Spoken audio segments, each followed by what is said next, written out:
சுயமரியாதை இயக்க நூற்றாண்டு நிறைவு விழா மாநாட்டில் பேசும்போதும் சரி, திரு ஆளுநருக்கு பதில் சொல்லும் போதும் சரி, முதல்வர் திரு ஸ்டாலின் பாஜகவை தான் விமர்சிக்கிறார், அதிமுகவையும் சேர்ந்தே விமர்சிக்கிறார். அப்ப இருதுருவ அரசியலுக்குள்ள திமுகவையும் அதிமுகவையும் வச்சுக்கணுன்றதான் அவருடைய நோக்கமாக இருக்கு. திரு எடப்பாடி பழனிசாமியுடைய பேச்சின் சாராம்சமும் கூட விஜயை தன் தலைமையிலான கூட்டணிக்குள் கொண்டு வந்து திமுகவை எதிர்க்கணும் அப்படின்னு அவர் நினைக்கிறார். இதுல விஜயுடைய ரோல் என்ன, அவருடைய எதிர்காலம் என்ன? முதல்ல ஸ்டாலின் எடப்பாடி ஆங்கில பத்தி எனக்கு தோன்றது சொல்லிடுறேன். இப்போ இந்த கரூர் துயர சம்பவம் நடக்கிறதுக்கு முன்னாடி வரைக்கும் விஜயுடைய ஆதரவு, அவருக்கு கிடைக்கக்கூடிய ஓட்டுகள், அது அவருடைய பலம் அதிகரிக்க பொதுவான கணக்கு என்ன, அவர் திமுகவை தான் டார்கெட் பண்றாரு. திமுகவுக்கு பதிலாக நான் இது பண்றேன். திமுக எதிர்ப்பு ஓட்டு விஜய்க்கு போகணும். இப்ப திமுக எதிர்ப்பு ஓட்டு இன்னி வரைக்கும் நேச்சுரலா அதிமுக கூட்டணிக்கு போகுது. அந்த ஓட்டினுடைய பெரும்பகுதி விஜய்க்கு போகணும். அவருடைய ரசிகர்கள் தாண்டி திமுக எதிர்ப்பு ஓட்டு, அதாவது தெரியும் அதிமுக பணத்துக்கு போகணும். அப்போ அவர் ஜெயிக்கிறாரோ இல்லையோ, அவர் வாங்குற ஓட்டு திமுக எதிர்ப்பு ஓட்டு. அப்போ திமுக எதிர்ப்பு ஓட்டு பிரிய போகுது. லாஜிக்கா பாத்தீங்கன்னா, ஒரு பெரிய கட்சி இருக்கு, அதனுடைய எதிர்ப்பு ஓட்டு பிரியுது அப்படின்னா அது பெரிய கட்சிக்கு அட்வான்டேஜ். அப்போ ரொம்ப தர்க்க ரீதியா பாத்தீங்கன்னா, தாவேகா வளர வளர அதனுடைய இது கூட திமுக எதிர்ப்பு ஓட்டு பிரியறதுக்கான வாய்ப்பு கிடைக்கிறதுனால திமுக தான் அட்வான்டேஜ். இதுதான் பொதுவான நிலைமை. இதை கள நிலவரத்துல கடைசி நேரத்துல ஏதாவது மாறலாம், ஆனா இதுதான் நிலைமை, பொதுவான நிலைமை தான். பெரிய கட்சி எதிர்த்து ஒரு கட்சி இருக்கு, இன்னொரு கட்சி ஆதிய கட்சி எதிர்க்குன்னு வரும்போது இந்த ஓட்டு தான் பிரிய போகுது. இப்போ ஆனா இந்த துயர சம்பவம் நடந்ததுக்கு அப்போ அந்த சமயத்துல திமுக நோக்கம் என்ன? தாவேகா இப்போதைக்கு அவங்க ஒரு பாப்புலாரிட்டி கெயின் பண்ணா அவங்க உடனடியா கவலைப்பட வேண்டிய அவசியம் கிடையாது. அது அதிமுகவையும் அதிமுக கூட்டணியும் பலவீனப்படுத்தும், திமுக எதிர்ப்பு ஓட்டுகளை பிரிக்கும். அதனால அவங்க ரொம்ப கவலைப்பட வேண்டிய அவசியம் இல்லை. அதனால இவர் வளரலாம், இவர் பேசலாம், இவர் கொஞ்சம் ஆதரவு கூட கிடைக்கலாம் அப்படின்றது அவங்களுக்கு இந்த தேர்தலை பொறுத்த வரைக்கும் அவங்களுக்கு அட்வான்டேஜ் தான். ஆனால் இந்த கரூர் துயர சம்பவம் வந்த உடனே இதே லாஜிக்கா அப்ளை பண்ண முடியாது ஸ்டாலினால. என்னன்னா, அது வரைக்கும் நீங்க தாவேகா டார்கெட் பண்ணி அவங்கள எடப்பாடிக்கு பதிலாக தாவேகா டார்கெட் பண்றது மூலமா அவரை வளர்த்து எடப்பாடியை பலவீனப்படுத்தலாம், அது மூலமா எதிர் ஓட்டுகளை பிரிக்கலாம். ஆனா இன்னைக்கு நீங்க டார்கெட் பண்ணீங்கன்னா அது கார்னர் பண்ற மாதிரி ஆகும். கார்னர் பண்ணினா அனுதாபம் ஜாஸ்தியாகும். அனுதாபம் ஜாஸ்தியாச்சுன்னா அவரு வேற வழி இல்லாம அவரு அந்த பெரிய கூட்டணியில போய் சேர்றதுக்கு வாய்ப்பு இருக்கு. ஆனா நேற்று வரைக்கும் அவர் அந்த கூட்டணியில சேர்றதுக்கான வாய்ப்பு இல்லை. ஆனா இன்னைக்கு அந்த வாய்ப்பு உருவாதுனால ஸ்டாலின் அவரை ஓரளவுக்கு மேல விஜயை டார்கெட் பண்ண முடியாது, பண்ணக்கூடாது. அதான் இன்னைக்கு உள்ள கள நிலவரம். Edappadi win-win situation. இப்போ தனக்கு தன்னுடைய இடத்தை பங்கு போட்டுக்கிறதுக்கு ஒருத்தர் வளர்ந்து வர்றாரு இல்லையா, இப்ப அவரை நான் அவனை காப்பாத்துறேன் தம்பி அப்படின்னு சொல்ற இடத்துல அவர் நிக்கிறார். அதை அவர் ரொம்ப சரியா பயன்படுத்திக்கிறார். இது பஞ்சதந்திரத்துல ஒரு இது உண்டு, அதாவது எதிர்த்து ஒருத்தரை தோற்கடிக்கிறது இல்ல, அவங்க தோல் மேல கை போட்டு தழுவி அவர்களை பலவீனப்படுத்துறாரு.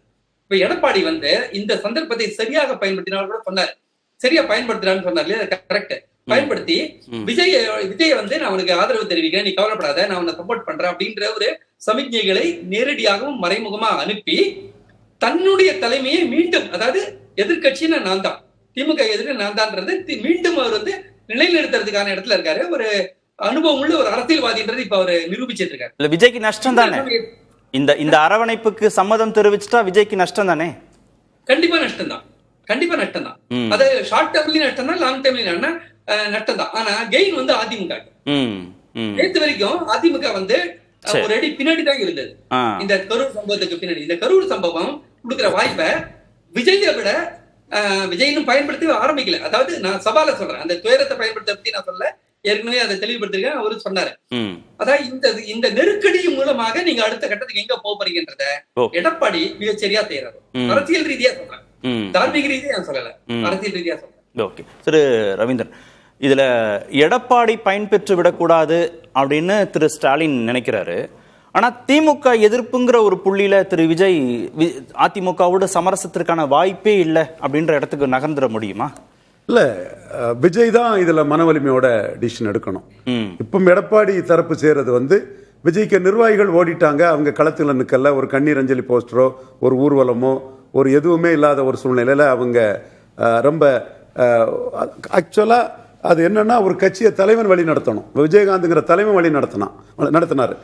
இது 4 பேர் தலைவனை வழி நடத்தினா இப்படித்தான். இதுல ஆதவர்ஜுனாவுக்கு மட்டும்தான் இந்த கேடர்ஸோட 2ஆம் கட்டத்தில் உள்ளவங்க கூட கான்டாக்ட். விஜய்க்கு அவங்களுக்கு ஒரு தொடர்பு இருக்கும்னா விஜய் நம்மளை காப்பாற்றுவார், நம்மளை லிஃப்ட் பண்ணுவார். இதில் நம்ம இன்வெஸ்ட் பண்ணதுக்கு நாளைக்கு ஒரு டிவிடெண்ட் கிடைக்கும். இன்னைக்குள்ள அரசியல் அக்குமுலேட்டிங் பவர், அமாசிங் வெல்த்ங்கிற மாடர்ன் பொலிட்டிக்ஸுக்குள்ள நம்ம விஜய்க்காக இதில் தியாகம் பண்ணால் விஜய் நம்மளை என்கரேஜ் பண்ணி நம்மளை பெரிய ஆளாக்குவாருங்கிற அந்த நம்பிக்கையில் அவங்க இன்வெஸ்ட் பண்ண வருவாங்க. அந்த ஒரு கான்டாக்ட் விஜய்க்கு இவங்களுக்கு இல்லாதனால ஆதவர்ஜுனா மன்னிக்கவும் புஷி ஆனந்துக்கு மட்டும் கான்டாக்ட் இருக்குங்கனால இந்த இடத்துக்குள்ள திக்குமுக்காடி போய் நிற்கிறாங்க. இந்த விஜய்க்கோட அமைப்பின் திக்குமுக்காடல அதிமுக காரங்க ஸ்கீம் பண்ணி அவங்கள பச்சையா சொல்றேன் பர்ச்சேஸ் பண்றாங்க, விலைக்கு வாங்குறாங்க. விலைக்கு வாங்கி அதிமுக கொடிய தாவேகா கொடியை காட்ட வைக்கிறாங்க. ஒரு இடத்துல பாஜக கொடி கூட இல்ல, ஒரு அதிமுக கொடி, ஒரு தாவேகா கொடி. அப்ப நீங்க ஒரு அதுல திரு அரவிந்தன் சொன்னாரு, திரு விஜய் திரு பழனிசாமியோட இந்த தேர்தலுக்கு கூட்டணிக்கு போனா ஷார்ட் டேர்மும் அவருக்கு பயன் கிடையாது, லாங் டேர்மும் பயன் கிடையாதுன்னு சொன்னார்ல. இல்ல ரொம்ப மோசம் போயிருவாரு, தன் கையில வராத ஓட்ட ஒருத்தர் டிரான்ஸ்ஃபர் பண்ண முடியாது. இல்ல நீங்க கட்சிங்கிற கட்டமைப்பு இருக்கணும், இந்த தேர்தலுக்கு அதையாவது தக்க வைக்கணும்னா திரு விஜய்க்கு வேற என்ன? முதல் தேர்தல்ல நிரூபிச்சாதான் பலம். அப்படி நிரூபிக்கிறது ஸ்டாலினுக்கு லாபம், எடப்பாடிக்கு நஷ்டம். ஏன்னா எடப்பாடியே இப்போ அதாவது கூட்டணிக்கு போகாம தனிச்சு நின்னு இப்ப எடப்பாடியே சீமான் கிட்ட 7% வாக்கு இழந்திருக்காரு. இது ப்ரூவன் ரெக்கார்டு. பலரும் கில்லிங் சைலன்ஸ் பண்ணலாம், மறைக்க முயலலாம். ஜெயலலிதா உயிரோடு இருக்கும்போது 1% இருந்த சீமான் நான் பெனிஃபிஷரி காஸ்ட் ஆஃப் எடப்பாடியை பலகீனப்படுத்தி தான் 8% வந்திருக்கலாம். இது ஃபேக்ட். அதே மாதிரி திராவிட இயக்கம்னு ஸ்டாலின் வளர்ந்திருக்கிறாரு அதிமுக ஓட்டுல. அதுல அண்ணாமலை அதிமுக ஓட்டை கையில் எடுத்திருக்கிறாரு. அதே மாதிரி விஜயும் களத்துக்குள்ள நின்னா அதிமுக ஓட்டை தான் பலகீனப்படுத்துவார், இயல்பான ஒன்று. இது ஸ்டாலினுக்கும் தெரியுது, எடப்பாடிக்கும் தெரியுது. நடக்க கூடாது, அதை தடுக்கணும்னு எடப்பாடி நினைக்கிறாரு. நடக்கிறது நடக்கட்டு, நாம எடப்பாடி கிட்ட போறதை பெசிலிட்டேட் பண்ணக்கூடாதுன்னு ஸ்டாலின் ரொம்ப அலர்ட்டா இருக்கிறாரு. விஜய் தான் முடிவெடுக்கணும் மன உறுதியோட. திரு ராம்கி, இந்த இருதுருவ அரசியலுக்குள்ள திமுக அதிமுக இருக்கணும்னு 2 தலைவர்கள் விரும்பினாங்க. திரு விஜயும் விரும்பினார் திமுக தாவேகா தான் இருக்கணும்னு. இப்போ அதிமுக தாவேகா இணைஞ்சு அது இருதுருவமாக மாறுவதற்கான சாத்தியக்கூறுகள் வந்தா அதுல பழனிசாமிக்கு தான் லாபம், திரு விஜய்க்கு லாபம் இல்லைன்னா அந்த முடிவை எப்படி திரு விஜய் எடுக்க முடியும்? அது நீங்க அரசியல் எதிர்காலம் பத்தி எல்லாம் கவலைப்பட வேண்டிய நேரம் இன்னைக்கு இல்லை. இன்னைக்கு முதல்ல விஜய் தன்னை மீட்டுக் கொள்ள வேண்டும். அப்புறமா அவர் தனக்கான ஒரு அமைப்பு, அது கட்சியோ ரசிகர் மன்றமோ, அதை மீட்கணும். ஏன்னா அதுதான் அவருக்கான கேரியருக்கான உத்தரவாதம். அதுதான் இல்ல அது செய்வதற்கு இல்ல அது யாரு பறிச்சிருக்கா? கட்சி கட்டமைப்பை யாராவது பறிச்சுட்டாங்களா? இல்ல யாராவது அவரை பலவீனப்படுத்திட்டாங்களா? யாராவது அவரை வழக்கு போட்டாங்களா? யாராவது கைது செய்தாங்களா? எதுவுமே தான் அவங்க செய்ய போறது இல்ல. அது டிஸ்கனெக்ட் ஆயிருக்கு. அது திரும்ப ரீகனெக்ட் பண்ணணும். அதை செய்யறதுக்கு ஒன்னும் தடைகள் இருக்க போறது இல்ல. தடைகள் இல்ல. நிர்வாகிகள் எல்லாரும் சிறையில் இருக்க போறாங்க. தடைகள் இல்ல. ஆனா அப்படின்னா நீங்க சொல்றது சாத்தியம். அதை செய்வதற்கு இதுதான் பிரையாரிட்டி அவருக்கு. அப்படி இருக்கும்போது இல்ல இவர் கூட சேர்ந்தா என்னுடைய அரசியல் எதிர்காலம் வீணா போயிடுமோ, என்னுடைய பலத்தை நிரூபிக்க முடியாது, அப்படி எல்லாம் கவலைப்பட வேண்டிய நேரம் இன்னைக்கு அவர் ஏதாவது செய்தாக வேணும். இல்ல அதிமுகவோடு சேர்ந்ததுனாலதான் திமுகவை எதிர்க்க முடிஞ்சதுன்னு திரு எடப்பாடி பழனிசாமி எதிர்காலத்துல பேசுவதற்கான வாய்ப்பு சந்தர்ப்பத்தை கொடுக்குமா கொடுக்காதா? நிச்சயமா கொடுக்கும். அப்படின்னா எப்படி திரு விஜய் அந்த முடிவு எடுத்துருவாரு? ஏன் முடிவு எடுக்கிறேன்? இன்னைக்கு விஜய்க்கு தேவைப்படுறது சாய்ந்து கொள்ள தோள்கள் தேவை. அப்படிப்பட்ட தோள்களை தருவதற்கு பாஜகவால் முடியவில்லை. திமுக நாம் தருவது நிச்சயமா முடியாது. இப்போ ஒரே ஆப்ஷன் அதிமுகவால் அது முடியும். சோ இப்போதைக்கு அதுக்கு தேவை, அந்த தோள்கள் தேவை. அதற்கப்புறம் அவரை மற்றதை பத்தி அப்புறம் பேசலாம்னு நினைப்பாரு. இன்னைக்கு அவர் மீண்டு எழுந்து வருவதற்கு ஏதாவது ஒரு அரசியல் கட்சியோட ஒரு சாலிடான சப்போர்ட் வேணும். ஏன்னா நீங்க அவர் மட்டும் வரக்கூடாது, கட்சி ரூட் லெவல்ல இருந்து அவர் திருப்பி கொண்டு வரணும்னா அதுக்கு ஏதாவது ஒரு அரசியல் கட்சியோட சப்போர்ட் வேணும். அதை நோக்கி போவார் தான் நான் பாக்கிறேன். திரு பிரியன், கரூர் துயரத்திற்கு காவல்துறை தான் பொறுப்பு, அரசு தான் பொறுப்புன்னு விமர்சனத்தை சந்தித்திருக்கிறது திமுகவும் திமுக அரசும். இன்னொரு புறத்துல கூட்டத்தை சரியா ஏற்பாடு செய்யல, மேன்மேடு டிசாஸ்டர், பொறுப்பு இல்லை அப்படின்னு நீதிமன்றம் கண்டித்திருக்கிறது. அதனால் விமர்சனங்களை சந்தித்திருக்கிறது தாவேகா. ரெண்டுக்கும் இடைப்பட்டு திரு எடப்பாடி பழனிசாமி இதனுடைய சாதகங்களை தன் பக்கம் திசை திருப்ப முயற்சிக்கிறார் அப்படின்னா 2 தரப்புமே அதற்கு வழிவிட்டு அமைதியா இருப்பாருங்களா? சாத்தியக்கூறு? அதாவது எடப்பாடியுடைய பார்வை எப்படி இருக்குன்னா, விஜயை நேரடியாக அவர் குற்றஞ்சாட்டுற மாதிரி இல்லை. பெரும்பாலும் கவர்மெண்ட்டை தான் குற்றஞ்சாட்டுறார். கவர்மெண்ட் ஆனால் அந்த ஸ்டாண்ட் தான் அவர் எடுக்க முடியும். ஒரு எதிர்கட்சி தலைவர் அந்த ஸ்டாண்ட் தான் எடுக்கிறார். ஆனால் அரசியல் ரீதியாக நீங்கள் பார்த்தீங்கன்னா அவர் விஜய் அவருக்கு தேவையாக இருக்கார். எப்படின்னா பாஜக அதிமுக கூட்டணி அமைச்சு கிட்டத்தட்ட 4-5 மாதம் ஆச்சு. அதிமுகவும் பலவீனமாக இருக்குது. அது தினகரனையும் சேர்க்க மாட்டேனீங்க, ஓபிஎஸையும் சேர்க்க மாட்டேனீங்க. உங்கள் கூட்டணியில் யாரும் வரமாட்டேன்னாங்க ஆக்சுவலாக. ஸோ நீங்கள் இதே நிலைமையோடு நீங்கள் தேர்தலில் சந்திச்சிங்கன்னா திமுகவை தோக்கடிக்கிறது ரொம்ப கஷ்டம். ஏன்னா உங்களுடைய ஓட்டே பிரியுது. அரவிந்தன் சொல்ற மாதிரி திமுக எதிர்ப்போட்டுகள் பிரியுது. அப்படி இருக்கும்போது சாய்ந்து கொள்ள தோளுக்கு தோல் யாருக்கு தேவைன்னா எடப்பாடிக்கு தான் தேவை, விஜய்க்கு தேவையில்லை. சாய்ந்து கொள்ள அவர் தான் பலவீனமா இருக்காரு. உங்களுக்கு தான் முதல்வர் கனவோட சுத்திட்டு இருக்கீங்க. நீங்க தான் விஜயோட தோல்ல சாய வேண்டிய கட்டாயம். அவருக்கு அவசியம் இல்லை. விஜய்க்கு அவருக்கு 31 இருக்கு, 36 இருக்கு, இன்னும் இருப்பார், நிறைய நாள் இருப்பார். நீங்க இந்த தேர்தலில் நீங்க ஜெயிக்கலைன்னா உங்க பார்ட்டியே உங்க பதவிக்கு டேஞ்சர் வந்துடும். தினகரன் சொல்ற மாதிரி அதிமுகவை அவரிடம் கைப்பற்றுவோம்னு சொன்னார்ல, அதுக்கான முயற்சிகள் அவங்க இறங்குவாங்க. அதனால தேவை யாருக்குன்னு பார்த்தீங்கன்னா எடப்பாடிக்கு தான் இந்த தேவை அதிகமாக இருக்கு. அதனால தான் கவர்மெண்ட் அதிகமாக குறை சொல்லிட்டு இருக்காரு. விஜய்க்கு அந்த தேவை அதிகமாக இல்லை.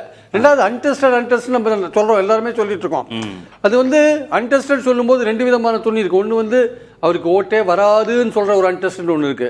ஏங்க அவருக்கு நிறைய போடக்கூடாதாங்க அப்படின்ற ஒரு அன்டெஸ்டன்றது போத் நெகட்டிவாகவும் இருக்கலாம், பாசிட்டிவாகவும் இருக்கலாம். ஸோ பாசிட்டிவா அவங்க ரசிகர்கள் எல்லாம் பாசிட்டிவா எதிர்ப்பாங்க. ஆமாங்க அன்டெஸ்டட் தான், பட் எங்களுக்கு நிறைய ஓட்டு வருங்க, நாங்கள் நிறைய இடத்துல வின் பண்ணுவோங்க அப்படின்னு சொல்லக்கூடிய ஒரு விஷயமும் இருக்கு இல்லையா? அதனால விஜயை பொறுத்த மட்டும் அவர் இந்த தேர்தலில் நான் பல முறை சொன்ன மாதிரி அவர் ஒரு முக்கியமான ஃபோர்ஸா இருக்கார்.